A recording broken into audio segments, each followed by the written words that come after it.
Picture this. You're crossing off to-dos, showing up for everyone, making calls on the way to school drop-off, holding it all together. But inside, you're one paper cut away from losing it. Sound familiar? That's high-functioning burnout hiding in plain sight. In this episode, you'll learn how to spot the hidden signs of burnout in women who look fine on the outside and get practical anti-burnout tools to reset before you crash. Welcome to Ditch the Chaos, a snackable podcast for ambitious women who are done with burnout, rigid routines, and productivity guilt. You'll get clear, actionable strategies to reclaim your time and energy without more hustle or endless to-do lists. I'm Kara Chase, entrepreneur since 2015, mom of two, wife to one, and I am unapologetically caffeinated. Let's dive in. This week, I'm answering a subscriber question that I knew I had to help with and share with you. She said, Kara, how do I know if I'm actually burned out or just tired or unmotivated? I get everything done, I'm showing up, but lately it feels like I'm holding it all together with duct tape. Is this burnout? How do I know if I'm in burnout if everything looks fine on the outside? Okay, let's talk about it. First off, I want to say what you're probably not hearing enough. If you're asking this question, you're not lazy or less than. Burnout doesn't look like giving up. For most high-functioning type A women, burnout looks like over-functioning, showing up, getting it done, being the go-to person for everyone around you, holding it all together, barely. So let's answer her question. What are the signs of burnout in women who are still able to get things done? Here are some of the most common burnout symptoms in women who still appear to be high functioning. Your brain is running too many tabs. You forget appointments or double book. You lose your train of thought mid-sentence. You reread the same email 3 times. You feel like your brain is moving through water and the brain fog is taking over. Resentment is your new background music. Every extra ask from a client or family member or friend feels like an ambush and turns on an internal panic mode, even if you say, sure, no problem. You're on autopilot, but emotionally checked out. You're smiling at the school drop-off, but you feel totally blank inside. This is also called feeling flat or emotional burnout. Sleep escapes you. Even when it's quiet, you lie awake, replaying conversations or worrying about tomorrow's to-do list. Tiny problems hit like a tidal wave.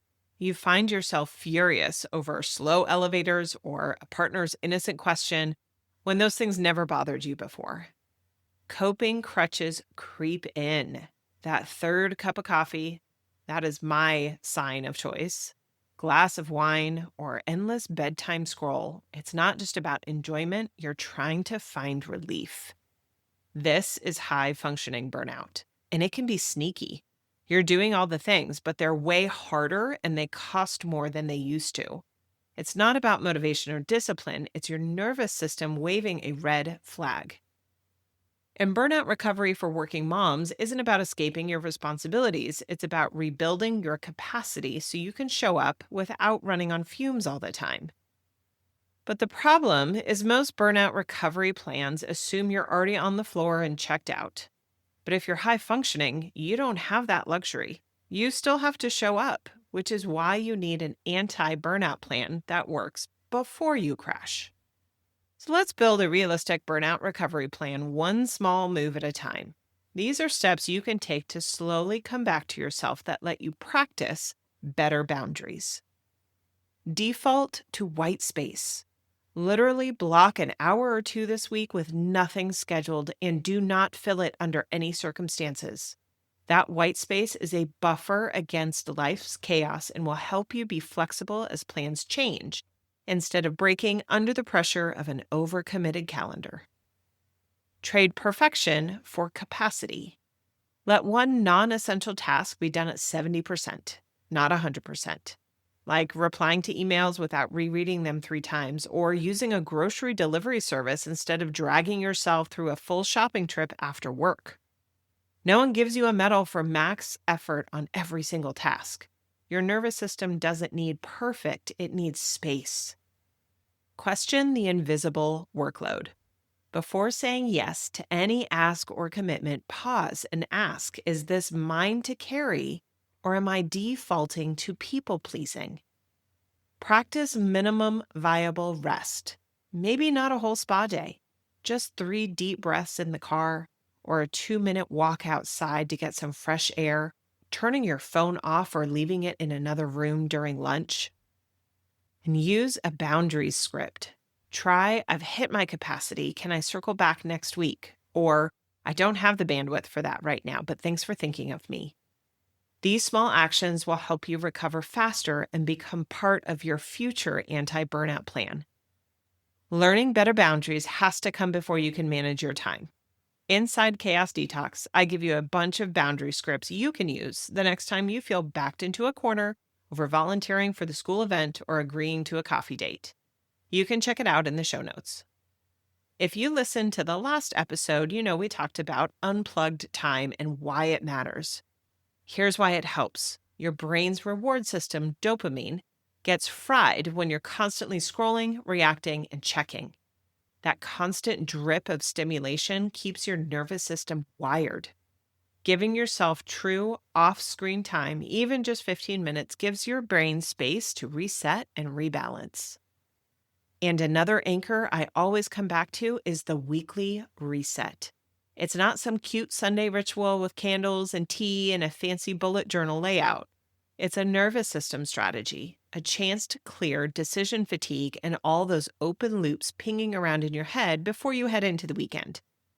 I do this short reset every Friday to look ahead, offload low-priority stuff, and plan real rest. The weekly reset is another tool you can have in your toolbox that I teach inside Chaos Detox. So here's your reset and reclaim action step for the week. You've probably guessed it. I'm going to tell you to pick one task or commitment this week and delete it. That might mean canceling or delegating. If you delete a task or a commitment this week, DM me with anti-burnout win on Instagram and tell me what you let go of so we can celebrate your small move together. Thanks for tuning in. Instead of endless PDFs and freebies to build my email list, I offer my subscribers open access to ask me any questions that I'll answer on the show, like this one. Sign up for free at the link in the show notes, and maybe the next Q&A episode will answer your question. For more resources, show notes, and my Chaos Detox course, visit karachase.com. Until next time, I'm Kara Chase, reminding you to keep questioning the rules and making your own.